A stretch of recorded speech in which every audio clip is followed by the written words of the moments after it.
One of my own personal secrets for feeling successful and attracting bountiful abundance into my life has been an internal axiom that I use virtually every day of my life. It goes like this: change the way you look at things, and the things you look at change. Once again, change the way you look at things, and the things you look at change. This has always worked for me, and it will work for you too, I can guarantee it. Your intention to feel successful and experience prosperity and abundance depends on what view you have of yourself, the universe, and most important, the field of intention from which success and abundance will come. My little maxim about changing the way you look at things is an extremely powerful tool. First, examine how you look at things, and then how the spirit of intention does the same. How do you look at life? The way you look at life is essentially a barometer of your expectations based on what you've been taught you're worthy of and capable of achieving. These expectations are largely imposed by external influences such as family, community, and institutions. But they're also influenced by that ever-present inner companion, your ego. These sources of your expectations are largely based on the beliefs of limitation, scarcity, and pessimism about what's possible for you. If these beliefs are the basis for how you look at life, then this perception of the world is what you expect for yourself. Attracting abundance, prosperity, and success from these limiting viewpoints is an absolute impossibility. Take an inventory of how you look at the world, asking yourself how much of your life energy is focused on explaining away potentially optimistic viewpoints by preferring to see the inequities and the inconsistencies and the abundance for all philosophy. Can you change the way you look at things? Can you see potential for prosperity where you've always seen scarcity? Can you change what is simply by changing the way you see it? I say a resounding yes to these questions, and the way to work at changing the way you look at things is to take a hard look at something you may not have previously considered. How does the universal, all-creating field of intention look at life? The field of intention, which is responsible for all creation, is constantly giving. In fact, it knows no bounds to its giving. It just keeps on converting pure, formless spirit into a myriad of material forms. Furthermore, this field of intention gives in unlimited supplies. There's no such concept as shortage or scarcity when it comes to the originating source. So we're looking at two major conceptualizations when we think of the universal mind's natural abundance. The first is that it's perpetually giving, and the second, that it offers an infinite supply. A message to the field of intention that says, "Please send me more money," is interpreted as you're seeing yourself in a state of scarcity. But this source has no concept of scarcity. It doesn't even know what not having enough money means.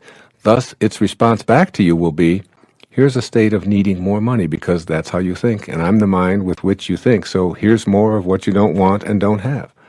Your ego-dominated response will be, "My desires are being denied." But the real truth is, the universal source knows only abundance and giving, and will respond with money flowing to you if your intention is, "I have enough money and I allow what I already have enough of to continue to flow to me." If you tell the universal mind what you want, it will respond by leaving you in a state of wanting, never arriving and always needing more. If, however, you feel that what you intend to manifest has already manifested, you're unified with your intention. Never allowing a moment of doubt or listening to naysayers, you'll be in the presence of that all-creating field of intention. You can't come from shortage, you can't come from scarcity, and you can't come from wanting. You must come from the same attributes as that which allows everything. This is a key word, allowing. Allowing this all-giving source into your life means becoming aware of the resistance that you may be placing in the way of the abundance that's always being supplied. There's a long history of countless thoughts that have formed this field of resistance to abundance. This habit of disallowing grew from the belief system that you've cultivated over the years and that you rely on. Furthermore, you've allowed the resistance of others to enter this picture as well, and you surround yourself with the need for their approval in these matters. You solicit their resistant opinions, read newspaper accounts of all of those who failed to manifest the jobs of their choice, examine government reports about the poor job prospects and the declining economy, watch the television reports belaboring the sorry state of affairs in the world, and your resistance becomes even more convincingly entrenched.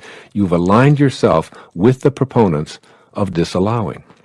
What you need to do is to look at this belief system and all of the factors that continue to support it and say, It's too big of a job to change the entire thing. Instead, I'm going to start changing the thoughts that activate disallowing right here, right now.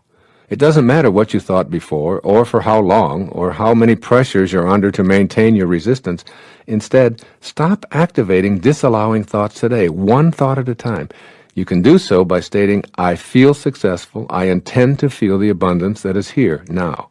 Repeat these words, or create your arrangement of words, which continually inundate your thoughts during your waking hours with a new belief of being successful and abundant. Those thoughts will then become what you say in silent prayer-like messages to yourself. I am success. I am abundance. When you're success itself, when you're abundance itself, you're in harmony with the all-creating source, and it will do the only thing it knows how to do. It will be endlessly giving and forthcoming with that which has no resistance to it, namely you and your thoughts.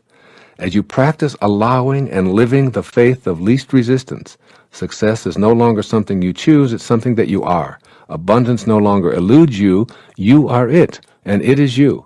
It flows unimpeded beyond your resistance. Herein lies another clue to the free flow of abundance. You must avoid becoming attached to and hoarding what shows up in your life. While it's crucial for you to have a firm vibrational matchup with the all-creating abundance of intention, it's just as crucial for you to know that you can't hang on to and own any of the abundance that will be coming your way. This is because the you that would like to hang on to and become attached to your success and your wealth is not really you. It's that troublesome ego of yours. You're not what you have, and you're not what you do. You're an infinite, divine being disguised as a successful person who has accumulated a certain amount of stuff. But the stuff is not you. This is why you must avoid being attached to it in any way.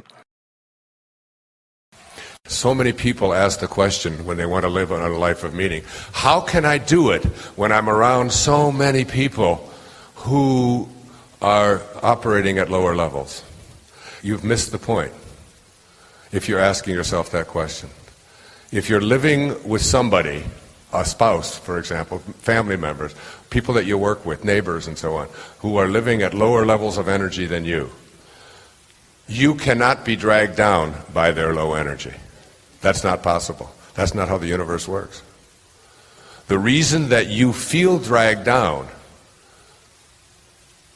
is because you join them in their energy.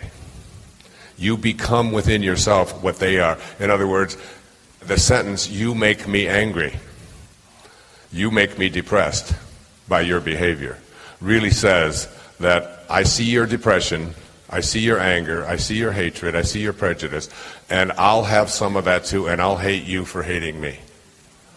And I'll be angry at you for being angry at me. Or being around you so depresses me because you're so depressing that you cause me to be depressed. That isn't the case at all. It's because that person's depression is something you decide you'll align with. Now, if you take the reverse, if you take Jesus, who would walk amongst the prostitutes and would walk amongst the thieves, he didn't say, I'm not going to go over there and talk to those thieves. They took my sandals the last time. I'm not having that happen to me again. It's not, and I don't want to be around those hookers because, they're going to be tempting and so on. He didn't do that. When he would walk among the thieves would no longer want to steal. Don't you remember on Golgotha? At the crucifixion? He was between two thieves. Both of them were redeemed by being in his presence. Even the least among you can do all that I have done, and even greater. That's where you have to be. You have to be in a place, and remember that no amount of your depression is going to undepress somebody else. See, mothers know this. I watch this with the mother of my children, Marcy, a woman I love very, very much. And I would watch her in the middle of the night. I would be laying over here and she'd be here and the baby would cry. And instead of her saying, like so many people speak about, that crying really just upsets me and it really upsets me. Why do you keep crying? It's like, you're just doing it. You're upsetting me. You're making me upset. She didn't do any of that. She didn't say that babies crying would make me depressed. What she would say is, I will bring my high energy of love and healing and feeding to you, and this will help you to raise your level of happiness. And it always worked. For me, a surly waiter is a wonderful challenge. My kids will tell you that. If I get somebody in there and you can tell that they're in a hurry, they're not going to be a little bit rude, they've been rushed and all of that, I know I can turn this person around. And I'll even make it a contest. Say, just watch. It's going to happen. I'm going to get this person turned around. And all you have to do is say to them, I know you're having a tough time tonight, and you probably didn't want to have any more, but I said, you are so lucky tonight. You got somebody who came here to make your life as good as I can possibly make it tonight. Is there anything I can do to make this waiting experience happy for you? What's your name? Where'd you come from? You have an accent? What is it like where you live? And within minutes of just elevating my awareness and being happy and letting them know that this is going to be a pleasant experience for them. And I do this, before you know it, they're bringing you free desserts. We don't have to pay for anything. Here's a complimentary pass. Come the next time. By the way, my mother works over at this place. Would you like to get a massage? Those kinds of things happen all the time. When you get your ego out of the way, when you dissolve your connection to this gross worldly world of conflict, and begin to just say, I can turn this around. The lady who cleans the toilets. Now, to me, anybody who in my life cleans toilets for me and changes my bedding and makes my room nice, that's an angel. That's not somebody that I deserve to disrespect. That's an angel who's come in and willing to serve me and work for very little. That's always, for me, that's $100. I seek her out and I just say, I just appreciate you. And I do this before I go to sleep. I do this before I even take the room. And it's just, a $100 bill to me is a piece of paper. For her, and it isn't even what it does for her financially. It's like what you do is you take people that she looked surly, she looked angry, she looked like she didn't want to be in there, she looked like just another light white haole in here who's I've got to deal with. She was a lady from Mexico, and she just looked like she didn't. And when I just took her over and I put my arm around her, I said, you know what? I am so happy that you are here to help and serve me, and I just want to express my gratitude to you. You can take every incident of people who are operating at levels that keep them tied and connected to the gross worldly realm, and you can shift it. You can shift it. Because you practice a life of meaning is one in which you elevate your awareness to such a place that no matter who enters this realm, if they don't come with love, they don't get in. They don't get in. Inside of this shell of a body, this thing that I live in, inside here is my inner organs. And inside of those organs is an invisible intelligence. And inside there, in this little chamber inside of me, there's a sign that says, do not enter unless you come with love. So you can insult my body. You can be angry. You can even do things to my insides. But in here, where I live, do not attempt to enter unless you come with love. That's all I have in there. And you can do this. Right now, as you're driving or listening or wherever you are, and you think about all the people in your life you have any conflict with, all of them, all right? If it's your mother about something that happened when you were 2, if it's your neighbor, if it's your boyfriend or your wife or anybody, just kind of list them in your mind from the people that you hate the most, that you have the most trouble with, down to the ones who just annoy you. And you find out who all these people are, and you send them all love. All right? See, it's easy to send love to the people who smell good. It's easy to send love to the people who do the things you're supposed to do and who are nice to you. All right? That's not a test of love. When Christ was on the cross and someone threw a spear into his rib, his reaction was, forgive them. They don't know what they're doing. Forgive them. You take and you do that, and you send that out. And every time you get hate in your life or anything, you practice sending out love to that person. Even if it's somebody who's being nasty to you on an airplane or somebody at a bakery who's stepping ahead of you or whatever. And you practice letting people in on the freeway and getting the hate out, the anguish out, the wanting to get ahead of somebody else, the wanting to prove you're better than somebody else. And you make that a way of life, okay? So that means you're filled up with love and you're giving love away.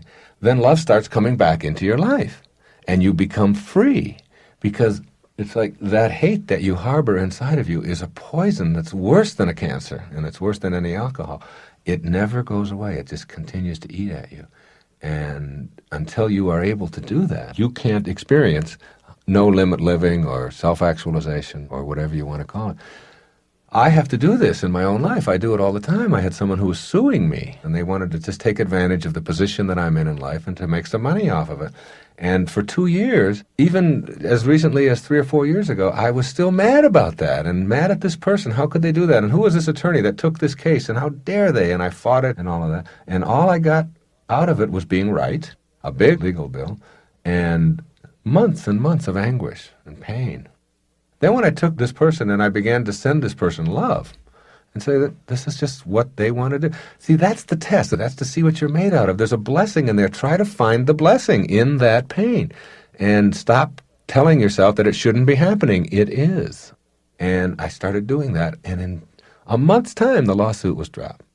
I started being much more productive. My writing improved.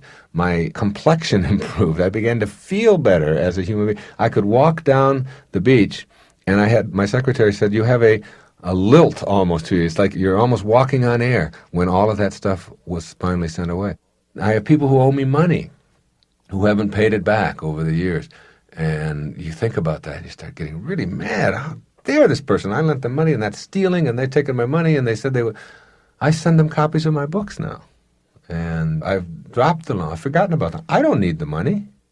I don't believe in not paying your bills back. I pay them as soon as they come in. But some people are in a place where that's where they have to be still. I don't want to be owned by their behavior. If I'm upset because they refuse to pay money back to me, their refusal to pay money back to me is the source of my upset. I'm allowing somebody else's behavior, which is anathema to me, to control my life at this moment. I don't want that. I don't want to do that. How can I stop from doing that? Only one way: forgiveness. You got to forgive it. You got to let it go. You don't have to forget. You just have to let it go. You don't have to call them up and tell them. You don't have to send them flowers or books if that's not what you want to do. You have to let it go. And when you let it go, that's called non-attachment. You are no longer attached to it. And when you're not attached to it, then you're free to be the creative genius that you are. And until you do that, you have to do that with everyone in your life. That's a principle that works so magnificently. I'll give you another good example. I had dinner Friday night with a man who was going through a horrible divorce. Horrible divorce. He's an attorney, and his wife wants half of his law practice, and she wants the children, and she wants all of his money, and apparently she had an affair, and then he found out, and they had this beautiful marriage, and now they're just going through all this hatred. And you could see the tears in his eyes. You could see the anguish in him. You could see that he had aged. This had been going on for 3 or 4 months. He had aged 10 years in 3 or 4 months, full of pain. And he wanted to spend the whole night telling me how right he was and how wrong she was. And he kept telling me that she had no right to do this, and how dare she treat me this way. And you know that she even left letters there, and she was seeing him, and she actually brought this man over to my own home. And he said, so what do you think? I said, you need to be right, don't you? And he said, well, I don't need to be right. What do you think of that? I mean, does she have a right to do any of that? I said, yes. What do you mean, yes? I said, she did it. You can't undo what she's done. Well, he said, what do you think I should do? Do you think? I said, I think you should forgive her. He said, I already did that. I already told her that, and she didn't. I said, no, I don't have to tell her anything to forgive her. I think you should just let it go. What are you defending? You look 10 years older than you did 4 months ago. You're so racked with pain that you can hardly get up in the morning, and your practice is all going to hell. You are depressed. Your blood pressure is going up. You're not eating. You're losing weight much too quickly. And you're suffering. And you're suffering because you're not willing to forgive her. And I said, it has nothing to do with her. I said, this is your test. And I wish I could get inside your head and let you know that until you are willing to send her love for having behaved in a way that you find so horrendous, that until you're able to do that, I said, eventually you'll do it, because otherwise you won't survive. The organism cannot survive. Obviously, you're killing yourself right now. It's just a slower process. It's going to take a little while.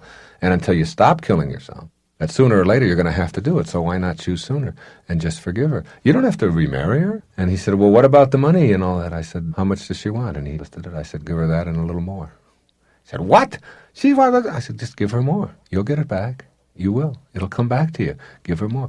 Well, and I said, and pay it in advance. Give her the money in advance. Let her know that you are not interested in being married, if that's what it is, and that's fine, but that you're not going to carry this around. And practice it, and practice it. And you will find a serenity and a beauty and a peace in your life that you never thought could be there before. You never believed that it could be there. And it's right there. It's right there for you. All you have to do is forgive. All you have to do is understand that she's a human being and she made a mistake. You haven't. You haven't made a mistake because she got caught and you haven't, or whatever. It's like, let all of that go and you will find so much enrichment in your life, because now you won't be using up your present moments to convince yourself how right you are. It won't be important anymore. Being right is not necessary any longer. Just being happy is. And one of the great secrets of the universe is that there is no way to happiness. Happiness is the way. You must carry that around inside of you. Okay, this shift, this movement from ambition to meaning, from the morning to the afternoon of your life, generally it's preceded by what we call a quantum moment.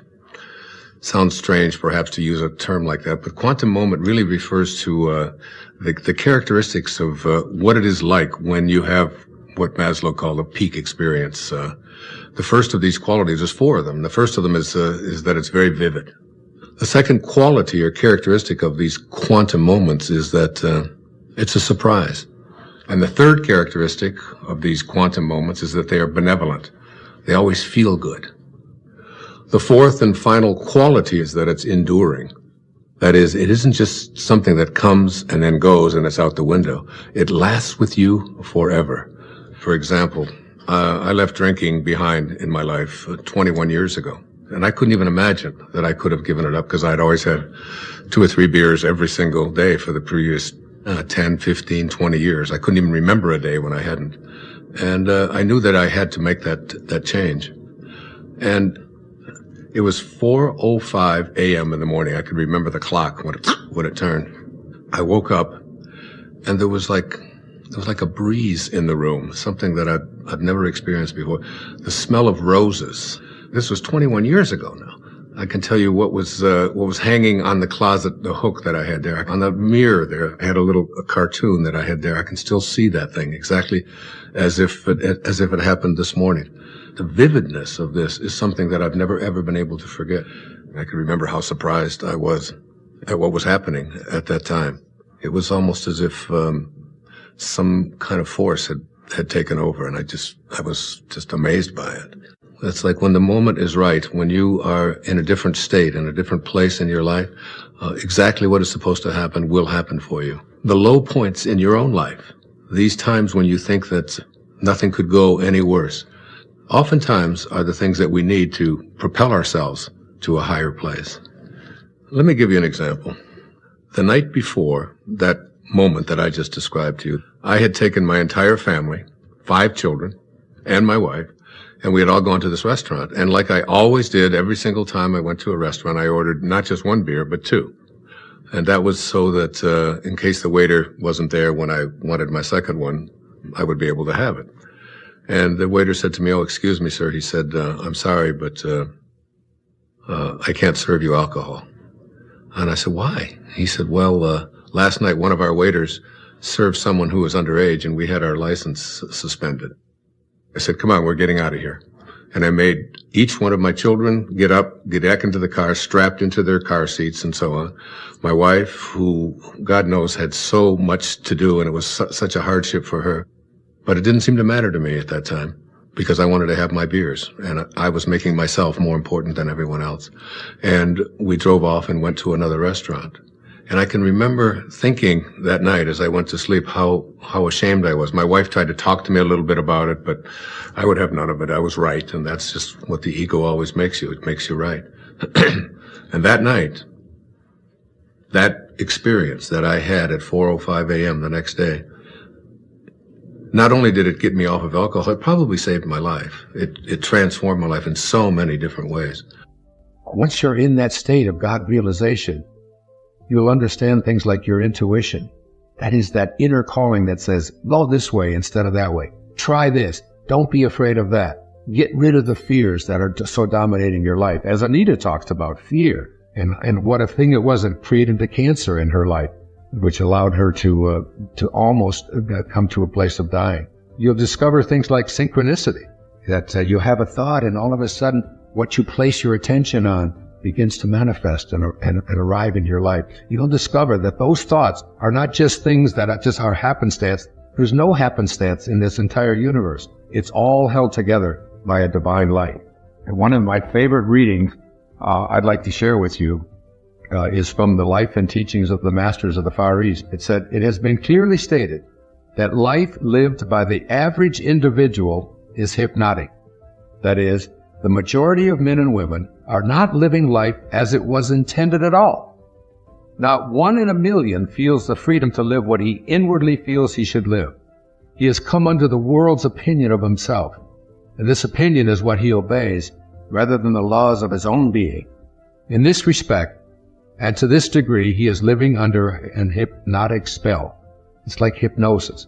He lives under the delusion that he is a mere human being living in a merely material world and only hopes to escape it when he dies and goes to what he calls heaven. This is not the determination intended in the plan and purpose of life. Obedience to one's inner nature, the expression of life as he instinctively feels it ought to be expressed, is the very foundation of the life which the masters reveal as the only true mode of living."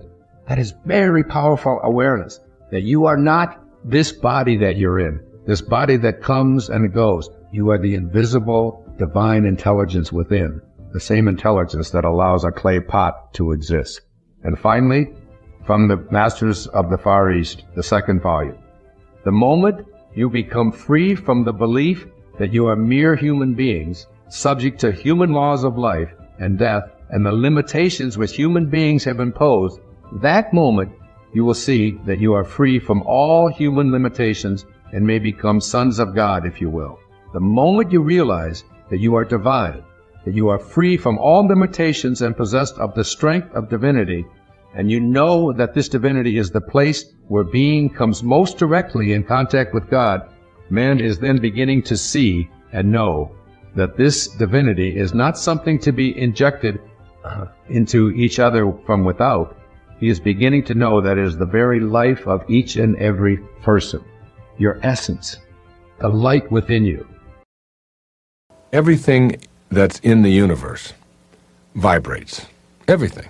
So we've got a microphone here, and if you take this microphone and you look at it under a real strong microscope, you'll see that it's alive. It's a dance. It's got electrons in it, and they're all moving very fast. But they're moving at such a speed that the naked eye perceives them to be solid. They're vibrating at what we call just below the speed of light. So it appears to be solid. But we know that it isn't solid. They're just vibrating at different levels. And where we stand, what we see, everything that we see appears to, some things appear to be solid, some are fluid, but we know that everything vibrates, right? So there's a vibration in the universe. And a lot of it we can't get at, but it doesn't mean it's not there. We can't get a hold of it. And so you look at just various vibrational levels that are in the universe. Think of the relationships that you're in right now. All the relationships that you're in. Your husband, your wife, your children, your grandparents, the people that you work with, and just close your eyes just for a moment and understand they're not here. You are here alone right now. What is it that constitutes the relationship that you have with everyone else in your life? Just thought. That's all. It's just thought. What is it that constitutes everything that has happened to you up until this moment right now? Thought. Wispy thoughts. You can't get a hold of them, you can't grab them, you can't smell them, you can't experience them. You think about your wife, or you think about your child, or your husband, and you understand that when you see another human being, what you are seeing is thought. You are experiencing everyone that you experience through your mind. Not through your body, not through your mind. They're not here. And yet they are, aren't they? They're not here. And yet you're in a relationship with them, aren't you? Of course you are. But they're not here. You don't have them. You don't have any form. Everything you experience in life is thought. It's thought. And the beauty of that and the glory of this is that thought is yours to do anything you want with. And when you use your thought, which is your whole experience of everything on this planet, when you use your thought to violate the principles that hold the whole system together, which is love,